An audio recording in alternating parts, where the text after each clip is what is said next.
Welcome to The Kick, your expert-led podcast helping you explore and learn everything about getting pregnant, pregnancy, birth and becoming a parent. On the podcast and our online pregnancy program, Grow My Baby, we share my experience of helping more than 4,000 babies to be born. And our experience of running a women's health clinic and parenting 4 boys. We're here to help everyone to feel empowered in pregnancy and birth with real-life practical information. Welcome everyone, I'm Brigid Maloney. And I'm obstetrician Dr. Patrick Maloney. And you've probably picked this up because you've already listened to part 1 of caesarean sections increasing. If you haven't, stop now. Go back, have a listen. Because we set the scene and talk about, the data about whether they are or not. And now I think we should move to why are they increasing? So, Pat, we mentioned maternal age. Yeah. Do you think it'd be useful if we start with comparing, say, the 1960 landscape to the 2026 landscape? Well, I think that's the time frame that we've been looking at, and I think that would be very useful because some of this is due to societal changes. And if we look at this group, there's no doubt that some of the pregnancy problems that we see that are more likely to wind up with us recommending a caesarean section are more common in older mums. Now, before we get into too much trouble here, it's just more common. So everyone will know someone who was 39, had their first baby, and no dramas at all. Got pregnant, had a vaginal birth, like everything's gone well. Yeah. But to be fair, we know some 21-year-olds who've had tons of things go wrong with them and have had their baby by a caesarean section. So we're not talking about individual cases. We're talking about across the board. When a woman is older at the time of her first baby, she has just been on the planet for more years and has clocked up a greater number of pre-existing health problems. And then there are some things in the pregnancy itself that are more likely to happen full stop just because you are older. So not just the things you come into the pregnancy with, but the things you might that might happen to you while you're pregnant. Yeah. Well, I'm going to do 1960s, Brigid. I've got a massive big beehive and a tiny little dress on and you're looking good. Looking good. All right. So as a woman, I'm married because most people were. Yes. And I'm 26.8 years old when I have my first baby. Yeah. Even that sounded a little old, didn't it? A little old. Yeah. Yeah. Well, actually, I did look. The data, they got younger, I think, in the 1970s, and then they got older again. So it was weird. 1960s a bit older, 1970s a bit younger, 1980s. Yeah, right. Yeah. So there's a bit of a dip in the 70s. So I was born in 1972, and I think my mum was about 23 when I was born, but I've got an older brother and an older sister. Yeah. I reckon if there's a subset that's like a Catholic subset, it would be less. Wonder, in country Victoria, I wonder if it was less because my mum was the same. Yeah. All right, so 2026, Brigid. Oh, I've lost a few years. I'm only 32 years old when I have my first baby. Yeah, so that's a significant difference. That's 26 to 32, but those are average figures. And just as back then there would have been some people younger than 26, there are plenty of people much older than 32. Yeah, that's right. Back in 1960, I probably would have had 3 to 4 children. I bucked the trend in real life. But in 2026, I'd probably have just 1 or 2 children. Yes. And in fact, the Australian birth rate is 1.48 or something. So. Yes, it's way too low. Yeah. Not just for us for business, but for obviously it's too low. Obviously, it's not even close to high enough to replace the population, which is why developed countries like ours are relying heavily on immigration, which is what we need to keep our population growing. We'd have no hope if we were relying on people who are already here to reproduce at the rate needed to grow the population. So if we look at those numbers, the smaller family, we spoke last week about how that the fewer babies that you have, the less you have to fear from caesarean section in terms of genuine complications. So people may be more likely to choose it, or maybe more willing to accept it as advice. Yeah. In 1960s, Brigid would have lower medical complexity. 2026, Brigid might have some more comorbidities. Maybe you could just explain what comorbidities are. Well, that's an interesting one, isn't it? Because in some ways people were probably a bit healthier. I think there was less obesity, but people smoked their butts off. Yeah, they really did. And so that I was totally smoking back in 1960. All right. You were well, so that was a lot more socially acceptable and normal. So in Australia, the smoking rates have come down dramatically over that time period. So we've doubtless improved some things, but a few things are worse. 1960s, Brigid, no IVF. In fact, when was the first IVF? Well, it started in the 70s, didn't it? And as an idea, and sort of came into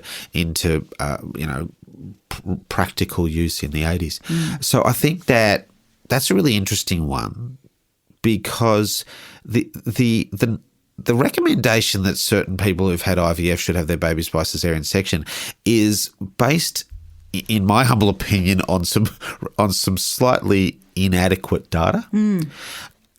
And if you control for all the other things, like, for example, some people with who have babies through IVF have got infertility related to obesity. Well, their Caesar risk is more likely to be related to their obesity than the IVF. Yeah. All right, so this is where the stats get a bit complex. Some people who might have been trying for a baby for 15 years without success and turned to IVF in their very late 30s or 40, and some of their risk is related to being 40, not because it's IVF. So if you control for those potential confounders, then and look just at whether the IVF is a reason to have a Caesar, the data gets a little bit loose there. There is some suggestion that the placentas from IVF pregnancy might not be as good as from the naturally conceived pregnancy, and therefore those babies might be more likely to get an abnormal fetal heart rate trace in labour. But that data, once you've controlled for confounders and taken out the people whose Caesar risk is high for other reasons, then whether or not IVF causes this is up for debate. I actually did a bit of an AI deep dive, and like we were going to have a whole segment on IVF, and we will get to it again.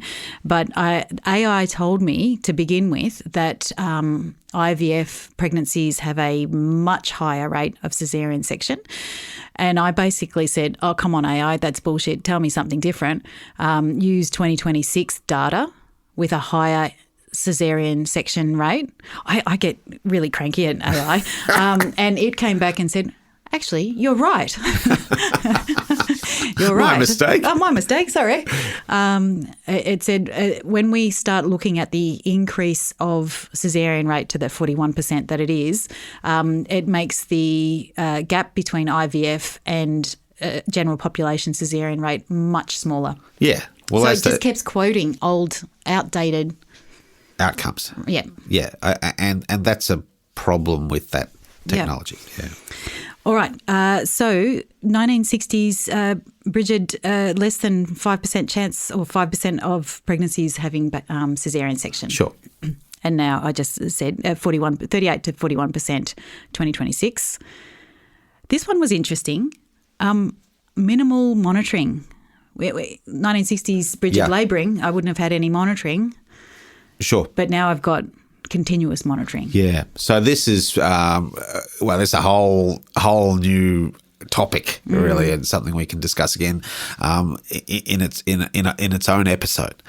But electronic fetal monitoring during labour, where we've got the strap around a tummy monitoring the fetal heartbeat, doubtless it's indicated babies performing very poorly in labour, not getting enough oxygen and so forth.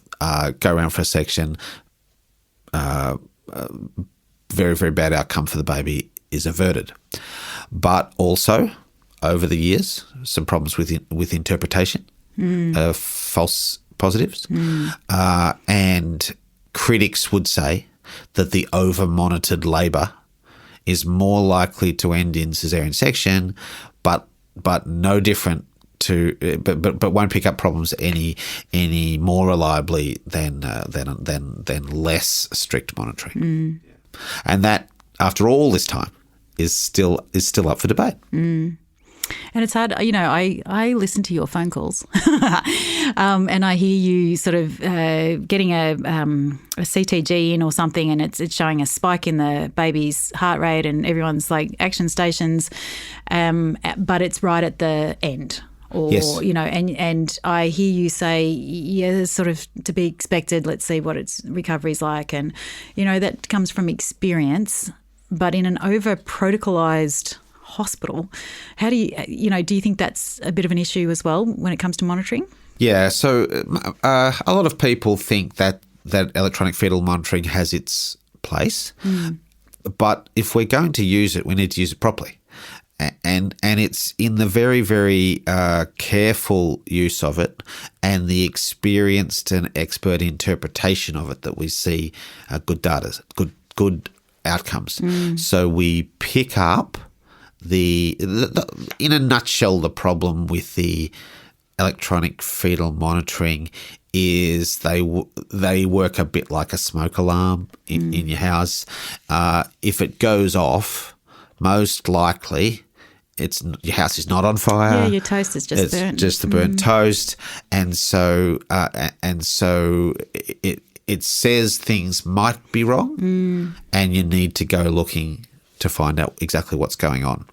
Because even though the smoke alarm, most of the time when it goes off, your house is not on fire, you still wouldn't sleep through it. Investigate. Yeah, you'd get up and go and have a look, and that's what electronic fetal monitoring really. That's probably how it should be used, and if the smarter we use it, the better a tool it is.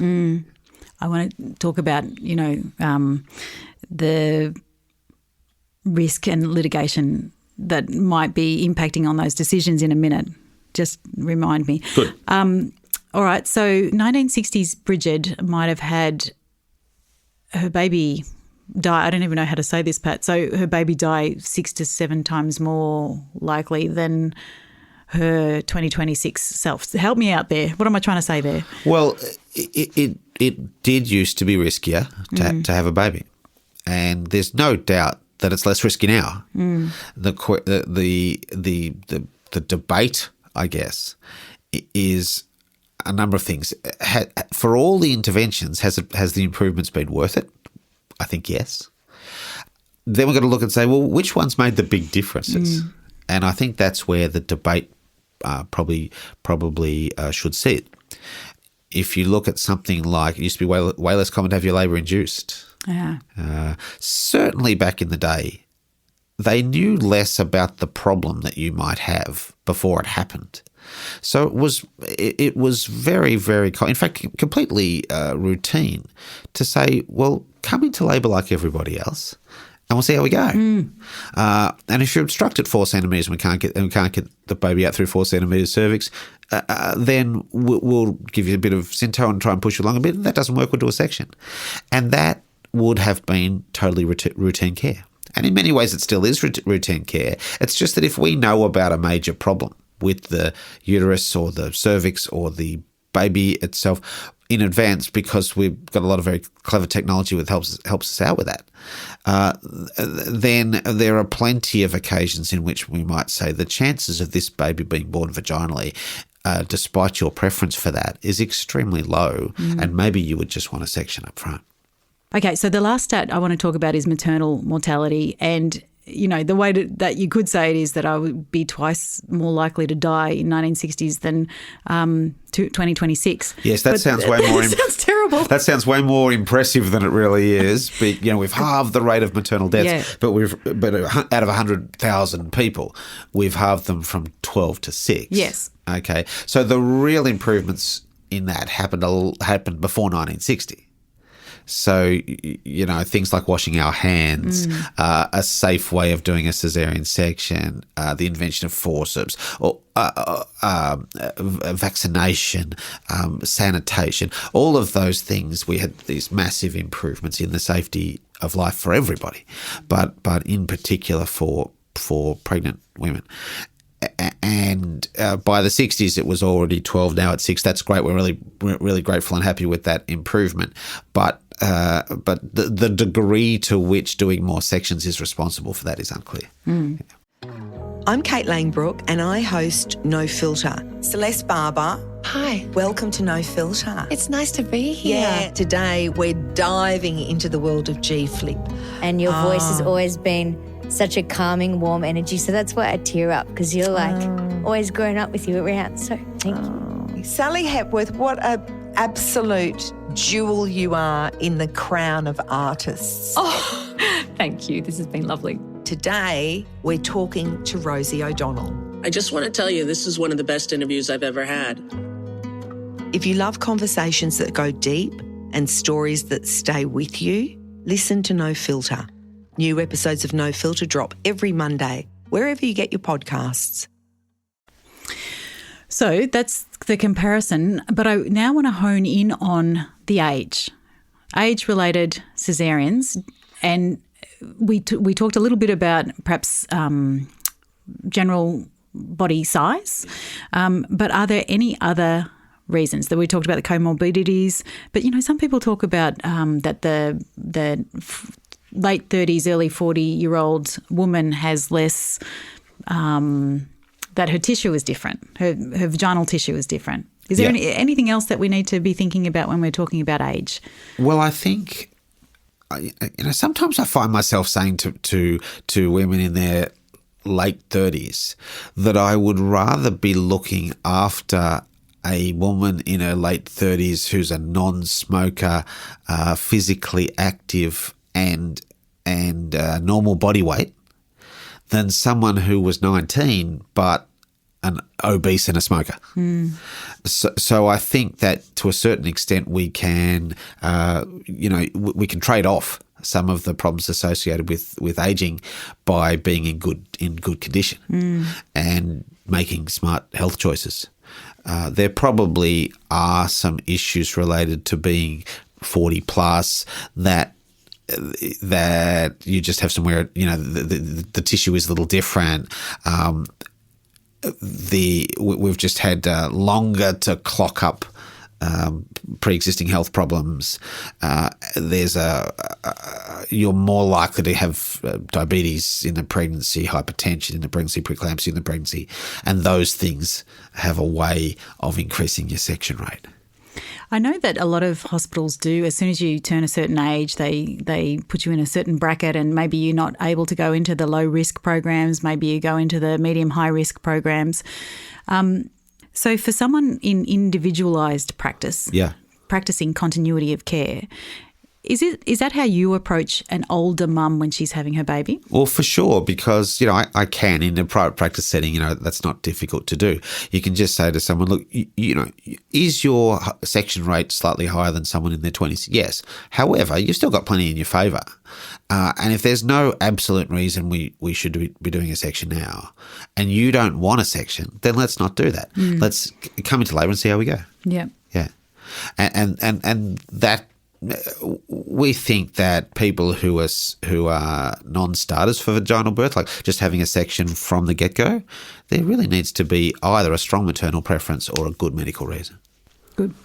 So I want to go on to, we already touched on IVF, and I think we've covered that, but it can fall into the category of what some people term as a precious pregnancy. So for somebody that's waited for so long, somebody that knows they're only going to have two, and so therefore they start making different decisions about how they're going to actually birth. Is this a myth, or how do people come to you in their late 30s, early 40s and sort of say, I'm a bit old, so I'm definitely having a Caesar because I've waited so long for this baby to come? And is that a thing or not? It's definitely a thing. whether it's a logical scientific thing, or whether it's evidence-based thing, or whether it's an emotional thing, is less clear. But that's definitely something people think about. At the end of a long period with infertility, I think people's allowance for or tolerance for uncertainty drops dramatically. Yeah. So we all have an uncertainty tolerance, and if you've been through a lot with fertility, surprises aren't welcome. So sometimes the section, for all its ins and outs, for all its risks and benefits, it looks like I've got a definite day. I don't have to be in labour wondering whether it's progressing nicely, wondering whether it's safe, wondering the baby's monitoring is normal, or just have a section. And is it always the most scientific thing in the world? Not really. That person might be perfectly safe to have a vaginal birth, but ultimately might just be the way people feel. I want to now talk about what we just touched on about the risk to the practitioner in continuing with a vaginal birth when perhaps a call should be made for a caesarean section. So how does that impact on your decision making? I think undoubtedly it does. I think it would be naive to say that, oh, no, I only do science, I only do evidence. There's a thing. So the longer, as time goes by, litigation risk goes up, and people's tolerance for poor outcomes goes down. So if we're going to have one or two babies in our late 30s, we expect them both to be well. And so your doctor's not a machine. He or she is a human being. And there's those thoughts do creep in a little bit. Sometimes it's not just performance in labour. Sometimes, there have been some medico-legal cases about failure to warn in advance of the risk of vaginal birth. And the counter argument would be, well, the vaginal birth is not a choice. It's the default, and it's not a procedure that the doctor did to me. It's nature. It's my baby body. But there have been a number of important medico-legal cases about saying, well, hang on a minute, you knew this baby was estimated to be 4.5 kilos on ultrasound assessment, and then the baby got stuck coming out with significant neurological damage to the baby. You should have done a section. Yeah. So those things are definitely on our mind, and I think anyone in modern obstetric practice who isn't troubled by that probably should be troubled by that a little bit. It's there. It's a factor. I know that you're being completely honest when you're always honest, but like that's laying yourself bare to criticism. People could say, oh, see, that's why obstetricians are always doing caesareans, because they're too worried about getting sued. I don't think that is the same thing. You ask whether it's on our mind. It's on our mind. Yeah. Is it a reason for doing a section? I don't think so. I think I would do sections because I think it's good care a lot of the time. Let's take that same example of the baby that's predicted to be very, very large, and we've discussed elsewhere in other episodes that the prediction model is hard to get right, and it can be inaccurate. But let's say, for example, the prediction was right and the baby was 4.5 kilos. Then I just think it's good care to discuss with that person, would you rather have this baby by caesarean section? Here are the risks and benefits of doing that, and here are the risks and benefits of having this baby or attempting to have this baby vaginally. And as a team, try and come to a decision. So that's good care. Ultimately, if the woman decides when confronted with the data and the and a clear explanation of the problem as we see it, and the options. If she decides to have a section, I would like to think under my care that's because that was the best team decision, not because it was the one least likely to result in litigation. Yeah. If people are here and they're listening and going, okay, so you haven't addressed whether caesareans are higher in private obstetric-led care or then, say, a midwifery group care. What's something that we can say about that? Well, I think people maybe should go back and have a listen to the big private versus public care study that was published in Australia last year. Oh yeah, we did an episode on that. I'll put a link to the show notes. That was really good. Yeah, look, it's hard to know. We're often not comparing apples with apples. The groups on an everyday basis can be hard to compare. What that study did, which was groundbreaking, was come up with a fair comparison between the two groups. So they constantly checked throughout the study that they were comparing the same groups under two care models. It wasn't that one was full of healthy, fit 21-year-olds and the other one was full of 44-year-olds with IVF. So they were constantly checking to make sure that it was a fair comparison. And there were some interesting outcomes. Has it solved the issues? Absolutely not. No. It did bring in other parameters about birth, though. Like, it had outcomes for a woman's pelvic floor, prolapse. Yeah. So we'll get onto that in a tick. Hello, Holly Wainwright here. I'm an executive editor at Mamma Mia, and I have been part of this business, an independent women's media company, for more than a decade now.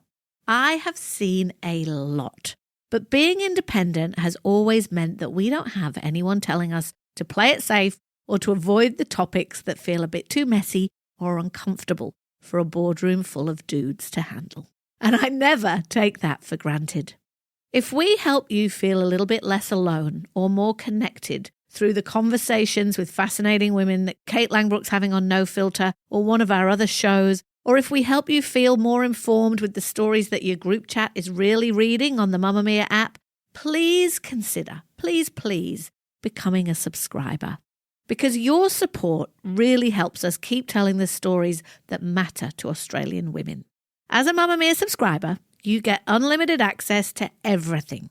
Every article, every video, and every single podcast we make.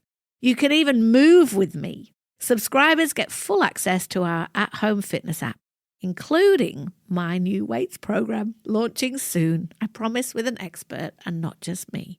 Subscribe to Mamma Mia today. Support independent women's media. There's a link to do that in our show notes. All right, so I want to talk about the rinse and repeat C-section cycle. Yep. So the 41%, it's likely to get higher when people are having the repeat caesarean sections. It could do. Yeah. As a percentage, yes. As a percentage. So what's happening there? How many people are having a planned section after a first section? Yeah, this is a really interesting point because this is one of the areas where we probably could be doing better. I mentioned in the last episode that Robson criteria where you compare you're comparing groups of Caesars. Yeah. And there are some groups some types of Caesars that don't really warrant a comparison because we want everyone in that group to have a section. But if we look at, say, the VBAC situation, that's seen broadly as somewhere that we could be doing better. Yeah. So let's say, for example, someone has their first baby for an indication that's unlikely to repeat itself. So not someone who obstructs at 7 centimetres, because if that woman has a baby with the same partner and has another big baby, that might just happen again, right? So we're talking about somebody whose first Caesar was done without labour for breech or placenta previa. There's two good examples. Then that person, their luck would be out if they got those things again. So they come into the second pregnancy, neither of those apply. We need to work harder at talking up VBAC for that group because they would have high levels of success if there was nothing else going on. And the VBAC success rates, in some institutions are terrific. It's just that not enough people come to the starting line. But of the people that do, the majority of those women would go on to have a vaginal birth. And the ones that wound up with a section, that seems to happen at a comparable rate that anyone would have a section, even if they had no previous section. Yeah, if it was their first attempt, second baby, but first attempt at a vaginal birth, they've got the same statistical. Yeah. And sometimes their section rate is less, and you think, well, how could that possibly be right? And it's because it's not all comers. Yeah. The people attempting the people attempting the VBAC are a subset, whereas the first baby section rate is a percentage of everybody. Yeah. And it might help some people if we put some figures around that. So of those that have had their first section, baby by C-section, 60 to 70% go on and have another planned section. Yes. They're the group we're interested in because that number could be smaller. Yeah. So, the 30-40% are going on and attempting a VBAC. Yeah, so given that most of the VBACs, if carefully selected, will have a vaginal birth, then the answer would seem to be to do more VBACs, to have more people come forward for an attempt at a vaginal birth, and the people who attempt that and it winds up with a section, they're still fine. And if they'd elected for a section, well, 100% chance you get a section. Yeah. But so the VBAC's worth a try, right? Yeah. And some of the reasons that people give for not wanting an attempt at a vaginal birth with a previous section are legitimate. It's up to you. You don't have to. But a lot of the time, I think the most common thing that I'm told is I had a section last time. It wasn't too bad. It wasn't too bad. I'll just have another one of those, please. That's that kind of devil argument. And I guess if that's the way they feel, that's fine. But I often say to people who if someone feels ripped off by their first labour and disappointed that they had a section, I mention VBAC to those people very early. While they're still in the hospital with the first baby. Because I think dangling that possibility of vaginal birth next time probably helps with the mental health recovery from the first baby, where some people feel very disappointed. And you say, that was the best thing to do this time. But next time, whole new story, we'll try again. And that helps some people with the mental fallout. So I think someone who really, really wants a vaginal birth should give it a go, all things being equal. Secondly, you've got the group that still feel, despite their section experience with their first baby, that their rough preference is to have that baby vaginally. And I think that's a group we could really work on, get more people over the line. And then there's always going to be a group of people who say, look, I had a section last time, it was fine. Just give me another one of those. And I only want one more baby anyway. Yeah. The people I probably work on the hardest to try for a VBAC, it would be someone who wants 4 more babies, because if they have 1 section and 4 vaginal births, their outcomes will be better than someone who has 5 sections. Do you think there's such a thing as a modern birth? Like, are women's ideas and society's ideas about birth changing, where they look at their pelvic floor, they think, oh my God, I've heard about what a vaginal birth could do to a pelvic floor. Like, are you seeing that trend? Yes. The question, what's a modern birth? It's a really interesting one, because these are not discussions that were available for people to have in the entire history of the world right up until about 60 years ago. So, and in terms of choosing a section outright, maybe 10 years ago.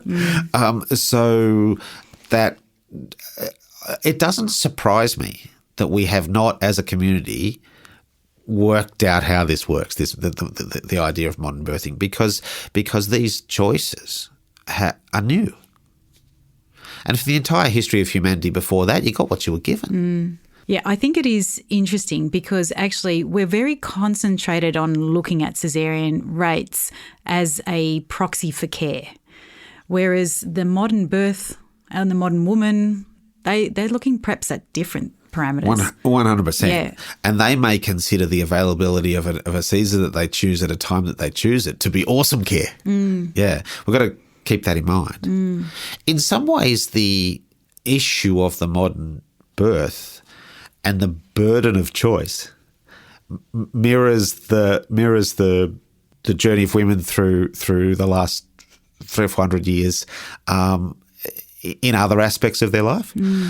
So it to me it's no more troubling that someone might grapple with this information and think what's the right thing to do than it might be grappling for a young woman in general to think, how am I going to fit children into my career, or into the fact that I started my relationship, my relationship with children later, and all of those sort of things. So it's just another part of modern life that requires decisions, and it's not that amazing to me that those decisions are not always obvious. Especially, and we haven't even really touched on it, the impact of the different ways of having a birth that are so much on display in social media. So a young person trying to decide how they're going to have a baby now would be clouded by for my everything money, that's just coming in at them. Yeah, but for my money, the socials get this wrong because there seems to be an undercurrent or sometimes an overcurrent that there's a right answer. Yeah, and you just don't know it yet. Yeah, and if you follow me or you'll the right answer. I've got the right answer. Yeah. If you take this supplement or if you do this particular thing during your labour, you're going to end up with the birth that you want. And nobody's got the right answer for you. We think in our podcast, in our Grow My Baby program, that knowing more helps, but the right answer is, it's complicated. It's complicated and very individualised. And, if that Monash study that we mentioned earlier about comparing public and private, if anything came out of that people should really hold on to, it's continuity of care. Yes, that was clear. So there are some no-brainers. We think continuity of care is a great idea.